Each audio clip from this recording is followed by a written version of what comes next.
Today's video is about how to prepare your family for self-isolation. Juggling school, work and parenting and my own work is going to be a bit of a challenge, and I know that's something that you're all probably facing as well. I would just say, just remember that you're a parent and we multitask all the time. It's not easy, but we can all do it, and if we stick together and use channels like Kinetik Mums and our own personal network of friends, then I'm sure that we can get through this all together and come out smiling at the other end. So I already work from home, so I've just got a few tips that I wanted to share with you to hopefully make your lives a little bit easier over the coming weeks. See, I can't call on my mum and my mother-in-law to help out with childcare because they're both over 70 and I don't want to put them at any risk. And we won't be able to go out to as many places as we usually do, so these are all going to be home-based activities that you can all do together. My number one rule of thumb really with children and working at home is to always have an itinerary set out. Kids like to know what's coming, they like a bit of routine, so if you can incorporate that into life as much as possible, it helps them to understand what's coming next. It might cut down on some of those questions if you've got it clearly mapped out for them. Also get them involved in writing the routine. So I have a whiteboard that I can use that my daughter likes to write the routine out for us and have a little timetable. I'm most productive in the mornings, so that's when I'll be doing my work, or I'll hopefully try to do my work.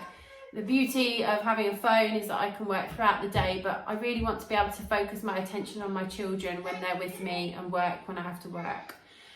It's not an ideal situation, but we have to try and make it work, don't we? So if my kids understand that I work in the morning, that's their sort of downtime, so they can hang out in their pyjamas if they want to, or let them watch a movie or just chill out, and then they know that once my work's done, that's when we can do stuff together.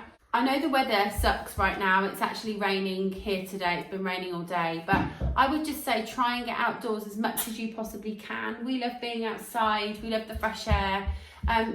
Spring is actually a really good time to try planting in the garden. So it's a good time for seed vegetables, it's a good time for bedding plants and stuff. Yes. So even if you don't have a garden, you could do a window box or just small pots and just let the kids maybe plant some herbs or some cress plants and just do something outdoors if you can.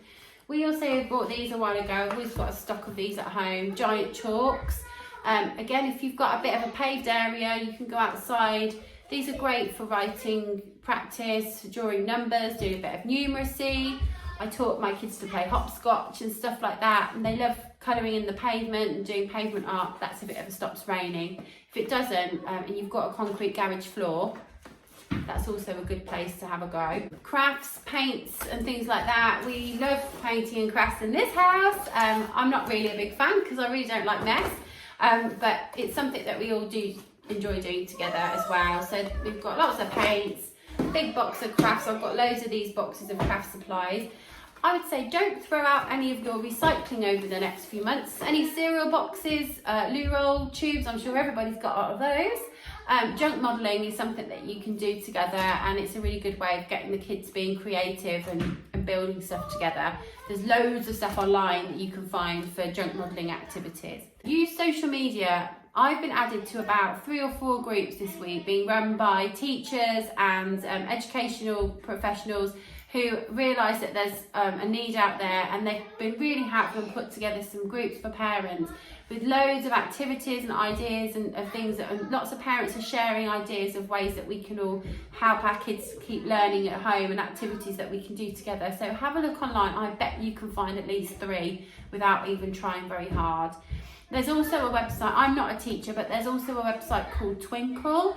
I'll put a link into the comments section of the video, and that has got loads of free online resources that you can download and print off, and activities that you can do with your children. You can't see your grandparents right now, but there's nothing wrong with trying to Skype them each day or sending them a video message so that they get to see your children, and the kids could maybe dress up and put on a little role play, a little performance for them, and you can film it and send it over to your parents and for them to watch. Mother's Day is coming up really soon, so you could maybe get them to do some crafting and make some Mother's Day cards for their nannies, and sort of, you know, try and keep their spirits up as well, because it's really hard when families are being kept apart at the moment. And we've changed, what do we call the C word now? It's not coronavirus, it's crazy pants! Crazy pants. So we talk about crazy pants instead of the other thing. and just try and keep it light-hearted and explain, you know, that there is a nasty bug going around, but we need to just be hygienic and look out for each other and try and keep calm. So I really hope that that's helped with a few little tips. If you've got some ideas, share them with us in the comments below. Let's use our parents community to keep in touch. We've got loads of ideas and advice on Kinetik Mums with different videos, things you can do, and also I'd advise you to look on kineticwellbeing.com for any devices to help you keep your family healthy at the moment, thermometers and blood pressure monitors and things like that, because our health is our #1 priority. I need to find out what's wrong with my son. So thanks so much for tuning in, guys. Stay well, take care, see you all soon, bye bye. Bye.